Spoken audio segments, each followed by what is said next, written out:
Hey guys, what's up? Welcome back to today's video. हमने polymers के काफी सारे लेक्चर्स कंप्लीट कर लिए हैं। बहुत सारे लेक्चर्स में हमने देख लिया है कि पॉलीमर्स बेसिकली होते क्या हैं।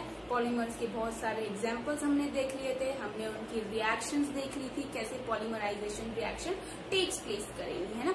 हमने तो अब तक देख ही लिया है कि हमारे घर में भी पॉलीमर रहते हैं, है ना। हमारे घर में भी पॉलीमर है, तो हम बोल सकते हैं कि ऐसा नहीं है कि हमने पॉलीमर नहीं देखे हैं। हाँ, नेचुरल रबर हमने फिनिश कर लिया था।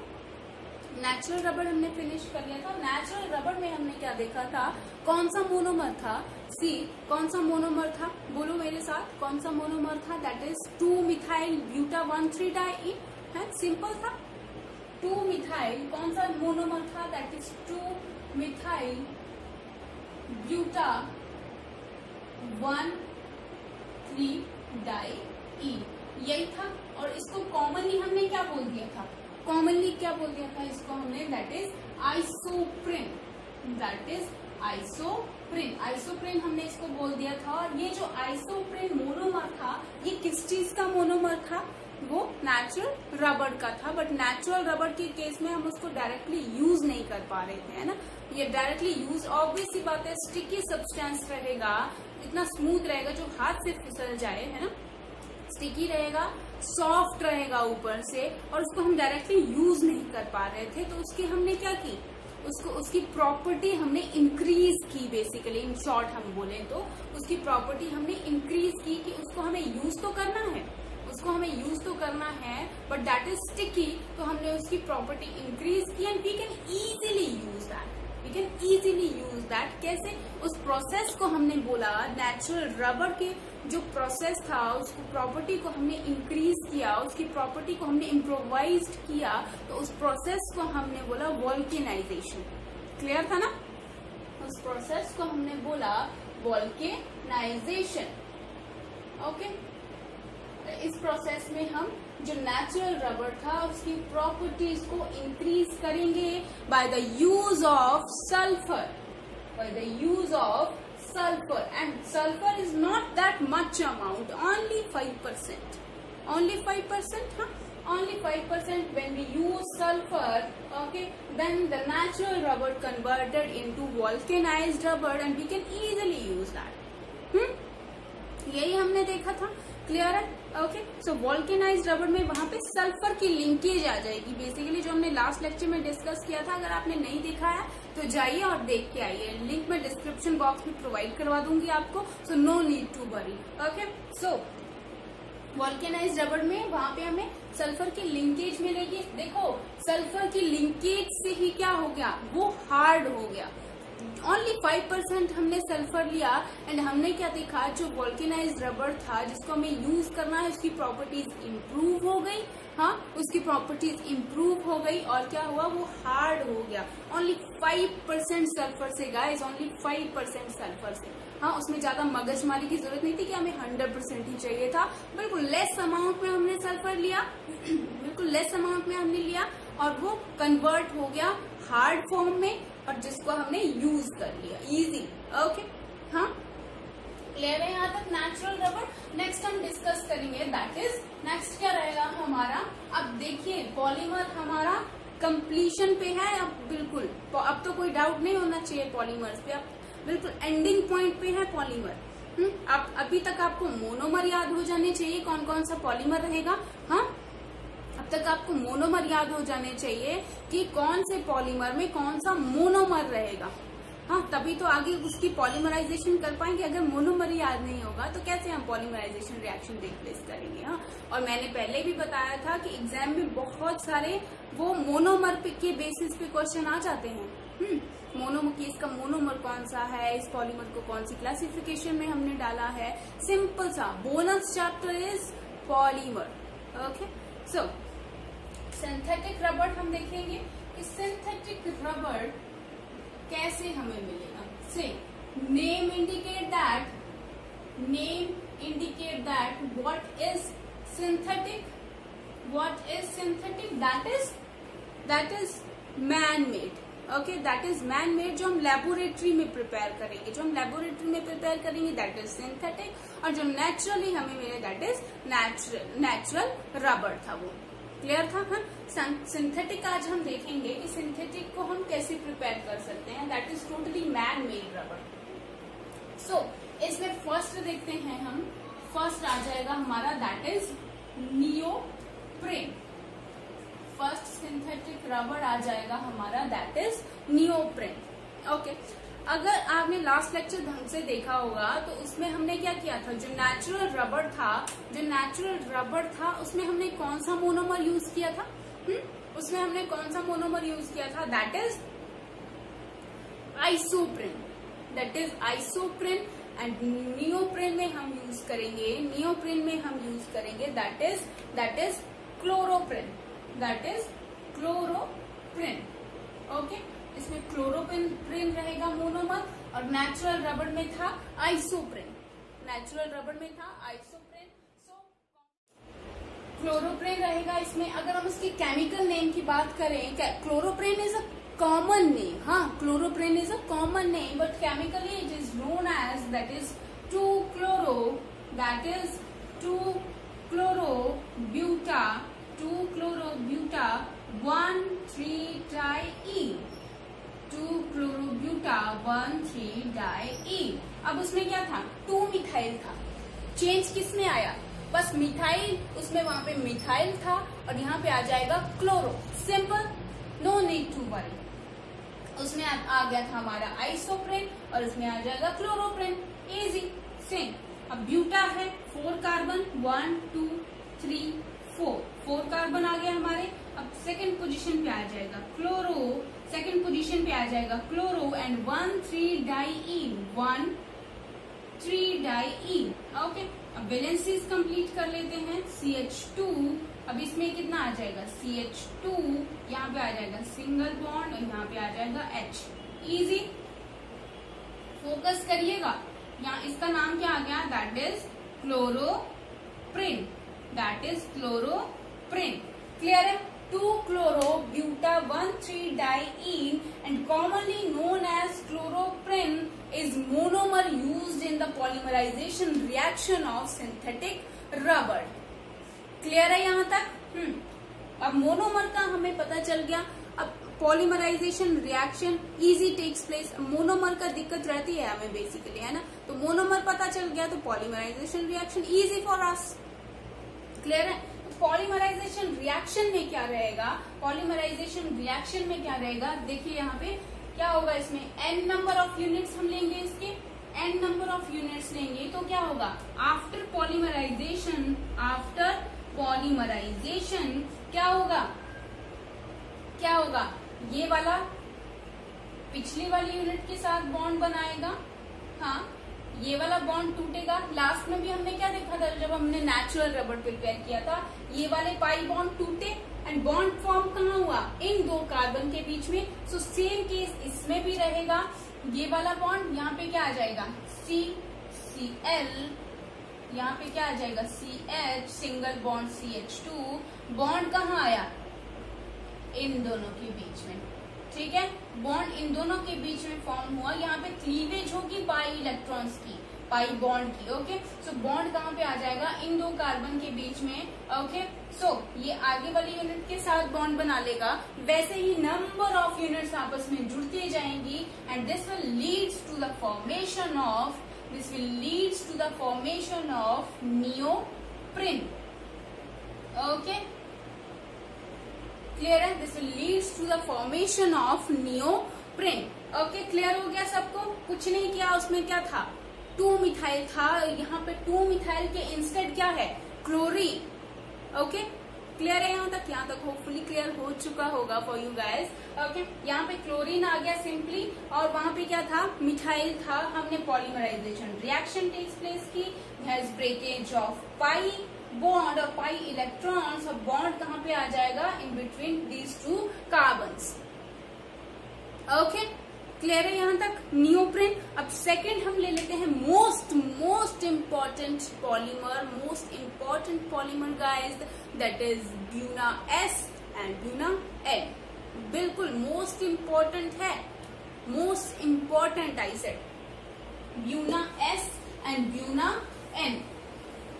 दोनों इकट्ठे भी आ जाते हैं आपके एग्जाम में कि ब्यूना एस और ब्यूना एन का फुल वो लिखिए, फॉर्मूला लिखिए, मतलब उसका केमिकल नेम लिखिए, और या तो उसका स्ट्रक्चर आ जाएगा। ब्यूना एस और ब्यूना एन का केमिकल नेम है जो अभी हम डिस्कस करेंगे। No need to worry when I am here. Okay, so इसमें हम देखेंगे, सेकेंडली हम देखेंगे दैट इज नियोप्रिन, हमने डिस्कस कर लिया। सेकेंड आ जाता है हमारे पास दैट इज ब्यूना एस। अब पहले क्या करना है हमें, पहले हमें करना है सिर्फ इसका नाम पढ़ना है, फर्दर तो हम बाकी बात की बात है। पहले इसके नाम पे गौर फरमाइए, नाम पे फोकस करिएगा आप पहले। हाँ, नाम पे फोकस करिए। ब्यूना, ब्यू और ना, हाँ एस को अभी छोड़ दीजिए। ब्यू, ब्यूना मतलब ब्यूटा, ब्यू मतलब ब्यूटा। एन से आ जाएगा sodium, N stands for sodium. इसके नाम में ही इसके मोनोमर छिपे हैं, इसके नाम में ही इसके मोनोमर छिपे हैं। तो ब्यू से ब्यूटा, एन से sodium, and S stands for styrene, and S stands for styrene, जिसका मैंने स्ट्रक्चर आपको लास्ट के लेक्चर्स में भी बताया था, अगर आपको याद होगा तो। ओके, बट अभी फिर से हम देख लेंगे, no need to worry. Styrene is, styrene का हमने लास्ट लेक्चर में भी डिस्कस किया था, बट स्टाइरीन क्या आ जाएगा यहाँ पे, क्या आ जाएगा CH डबल बॉन्ड CH2, ये क्या आ जाएगा हमारे पास स्टाइरीन, ये क्या आ जाएगा हमारे पास स्टाइरीन। अब इसमें क्या रहेगा, Bu stands for buta, Na stands for sodium, and S stands for styrene. नाम क्लियर हो गया, नाम क्लियर हो गया फॉर यू गाइस, नाम क्लियर हो जाना चाहिए। Bu stands for, I repeat, Bu stands for buta, Na stands for sodium, S stands for styrene, and structure is this. अब क्या होगा इसमें, see, ब्यूना S को हम named as, Buena S is secondly named as, that is styrene, that is styrene, buta, styrene, butadiene rubber, butadiene rubber. और ये भी paper में आ चुका है कि SBr, SBr stands for what? SBr stands for what? अगर आपने पढ़ा होगा, you will easily get to know that is SBr is styrene butadiene rubber. Okay, SBr stands for styrene butadiene rubber। ये आपके कॉम्पिटिटिव जो एग्जाम्स रहते हैं ना, उनमें आ चुका है ये क्वेश्चन, मैं ऐसे ही रिपीट नहीं कर रही हूँ इसको। That is SBr styrene butadiene rubber। SBr stands for styrene butadiene rubber, that is Buna S। Okay, that is Buna S, S stands for styrene। Okay, अब इसकी पॉलीमराइजेशन रिएक्शन हम देख लेते हैं कि how we polymerize it. Okay, how we polymerize it, तो क्या आ जाएगा इसमें, ब्यूटा। अब इसमें क्या आ जाएगा, देखिए, ब्यूटा 1,3-डाइईन, ब्यूटा 1C4 कार्बन आगे 1,3-डाइईन, ब्यूटा 1,3-डाइईन। यहाँ पे आ जाएगा CH, यहाँ पे आ जाएगा CH। सिंपल सा ये रहेगा, इसमें कोई लेना देना नहीं है। जैसे हमने आइसोप्रीन और क्लोरोप्रीन वाला जो स्ट्रक्चर देखा था, इसमें सिंपली आएगा ब्यूटा 1,3-डाइईन। ये तो आई थिंक सबसे इजी है, सबसे इजी, जिसमें कोई मगज मारने की जरूरत नहीं है कि इसमें साइड में कौन सी किसकी अटैचमेंट रहेगी। ओके, सिंपली ब्यूटा 1,3-डाइईन। और ओके, उसके बाद क्या रहेगा, that is S stands for styrene, and styrene is CH double bond CH2. Okay, this is styrene. हमें पता चल गया मोनोमर का, मोनोमर क्या रहेंगे, this buta diene and styrene. अब आप पूछोगे हमें what is the role of Na, sodium का क्या रोल रहेगा यहाँ पे, जब हम पॉलीमराइजेशन रिएक्शन कैरी करेंगे, जब हम पॉलीमराइजेशन रिएक्शन की तरफ मूव करेंगे, तो Na क्या करेगा, Na हम in between the reaction use करेंगे, जो फर्दर प्रोसीड करेगा पॉलीमराइजेशन रिएक्शन को। ओके, इसको सिंपल हीट करेंगे हम, then what we get, this is CH2, पिछले वाली यूनिट के साथ इसने बॉन्ड बनाया है, वी टेक n यूनिट्स, यहाँ पे breakage of bond CH, single bond CH, single bond CH2, bond form in between this two carbon. Okay, कैसे आ गया, यहाँ पे क्या आ गया, bond form in between these two carbon, valency complete हो गई सारे कार्बन्स की। ओके, अब नेक्स्ट क्या आ जाएगा, स्टाइरिन कैसे बॉन्ड फॉर्म करेगा, स्टाइरिन कैसे कंबाइन करेगा ब्यूटा 1,3 डाइईन के साथ, सिंपली बॉन्ड बना के, इजी। सी कैसे बॉन्ड फॉर्म करेगा, यहाँ पे आ जाएगा benzene like CH, single bond, यहाँ पे breakage of bond CH2, next वाली यूनिट के साथ बॉन्ड बनाएगा एंड है is benzene. And what is this, this is buta, this is buna S, this is buna S। Clear है सबको, यहाँ तक क्लियर हो गया होगा, इजी है, सिंपल है। अगर 1 मिनट के लिए बस सब काम धंधे छोड़ के अपना फोकस लगाना, बिल्कुल बिल्कुल दिमाग इस जगह पे लगाना, यू इजीली अगर आप ढंग से पढ़ोगे ना तो बिल्कुल दिमाग में एकदम छप जाएगा प्रिंट आउट की तरह। तो क्या होगा, ब्यूटा डाइईन लिया हमने, ब्यूटा 1,3 डाइईन लिया, स्टाइरिन लिया, सोडियम लिया, पॉलीमराइजेशन रिएक्शन कैरी आउट किया and ultimately at the end what we get, that is buna S। Clear है यहाँ तक? ओके, हमने 2 डिस्कस किए अभी, that is neoprene and buna S, that is neoprene and buna S। Now last one left the in synthetic rubber, that is buna N। Third one is that is buna N। Okay, यहाँ पे क्या आ जाएगा, Buena. अब ये जो Buena है, इसके भी नाम में ही इसका मोनोमर छिपा है, that is bu stand for buta.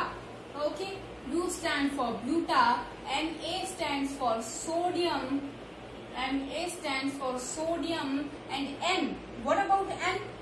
Buena S में क्या था, S stands for styrene, S stands for styrene and here N stands for nitrile, N stands for nitrile। Okay, यहाँ पे क्या आ जाएगा, ब्यूटा 1,3 डाइईन, वही सेम रहेगा, ब्यूटा 1,3 डाइईन। ओके, और क्या आ जाएगा, Na stands for sodium and N stands for nitrile and N stands for nitrile, that is acrylonitrile, that is acrylonitrile, इसका यूज रहेगा बेसिकली। अब नाम पता चल गया है, then polymerisation reaction will very easy for us. Okay, so देखते हैं, सिंपली वहां पे स्टाइरिन को रिप्लेस कर दिया इसने एक्राइलोनाइट्राइल ने, स्टाइरिन बेसिकली रिप्लेस कर दिया Buna S and Buna N, very easy guys. See, अब यहाँ पे क्या आ जाएगा, 4 carbon 1,3 diene, CH2, single bond CH and CH. This is buta 1,3 diene. Okay, and nitrile आ जाएगा यहाँ पे, वहां पे क्या था, स्टाइरीन, बट है यहाँ पे क्या आ जाएगा, acrylonitrile, that is CH2 double bond CH and है CN। ये क्या आ जाता है, ये इसको हम बोलते हैं एक्राइलोनाइट्राइल। N यूनिट इसकी लेंगे, N यूनिट्स इसकी लेंगे। N यूनिट्स ही हम लेते आए अभी तक, जब भी हमने पॉलीमर फॉर्म किया है हमने N यूनिट्स ही ली है बेसिकली। तो इसमें क्या आ जाएगा, जब हम रिएक्शन कैरी आउट करेंगे, पॉलीमराइजेशन रिएक्शन कैरी आउट करेंगे, तो क्या फॉर्म होगा, यहाँ पे क्या आ जाएगा CH2, यहाँ पे क्या आ जाएगा CH2 single bond, bond breakage होंगे CH single bond CH CH2, bond यहाँ पे फॉर्म होगा, ये पिछली वाली यूनिट के साथ बॉन्ड बनाएगा and what we get ultimately, that is CH2 single bond CH, यहाँ पे आ जाएगा CN एंड ये अगले वाली यूनिट के साथ बॉन्ड बनाएगा and at the end what we get guys, that is buna N। N stands for nitrile। क्लियर है यहाँ तक? यहाँ तक क्लियर हो चुका होगा अभी तक। एक बार फिर से देख लेते हैं, हमने क्या लिया, ब्यूटा 1,3 डाइईन लिया है ना, ब्यूना S में हमने स्टाइरीन लिया था, है ब्यूटा 1,3 डाइईन कॉमन रहेगा दोनों में, दैट इज ब्यूना एस और ब्यूना एन दोनों में कॉमन रहेगा। चेंज कहाँ आएगा, उसमें क्या लिया था हमने, दैट इज स्टाइरीन लिया था, और यहाँ पे हम क्या लेंगे, यहाँ पे हम लेंगे नाइट्राइल, दैट इज एक्राइलोनाइट्राइल। अब पॉलीमराइजेशन रिएक्शन कैरी आउट करेंगे इजीली, ठीक है। और after the polymerization what we get, that is buna N. अब इसको कॉमनली हम क्या बोल सकते हैं, उसको हमने बोला था दैट इज SBR उसको हमने बोला था दैट इज क्या स्टाइरीन ब्यूटाडाइईन रबर। और इसको हम क्या बोल सकते हैं, इसको हम बोल सकते हैं NBR, that is nitrile butadiene rubber, nitrile butadiene rubber. Clear है यहाँ तक? यहाँ तक क्लियर है सबको? हमने डिस्कस कर लिया हमारा सिंथेटिक रबर, जिसमें हमने नियोप्रिन डिस्कस किया, है ना, जिसमें हमने नियोप्रिन डिस्कस किया, जहाँ पे क्लोरो वाली, जहाँ पे क्लोरीन का हमने यूज किया था, क्लोरोप्रिन, ठीक है। क्लोरोप्रिन हमने जहाँ पे मोनोमर यूज किया, ओके। ब्यूना एस में हमने ब्यूटा 1,3-डाइईन, N stand for sodium and S stand for styrene, वहां पे हमने यूज किया। एंड ब्यूना एन में हमने एक्राइलोनाइट्राइल लिया, बेसिकली एक्राइलोनाइट्राइल लिया। So easy guys, it's very easy, focus करके पढ़िएगा, then no need to worry, step by step चलिएगा। अगर आप स्टेप बाय स्टेप चलेंगे आपको कोई दिक्कत नहीं आएगी, बिल्कुल मैं अश्योरिटी दे रही हूँ, आपको कोई दिक्कत नहीं आएगी, ठीक है। और बाकी नेक्स्ट लेक्चर में डिस्कस करते हैं। बाकी आज के लिए इतना ही, अभी एक लेक्चर हमारा बचता है और बस बाकी पॉलीमर खत्म हो जाएगा। किसी को कोई डाउट होगा देन आप कमेंट सेक्शन में रिप्लाई करिएगा। और okay, bye bye, have fun.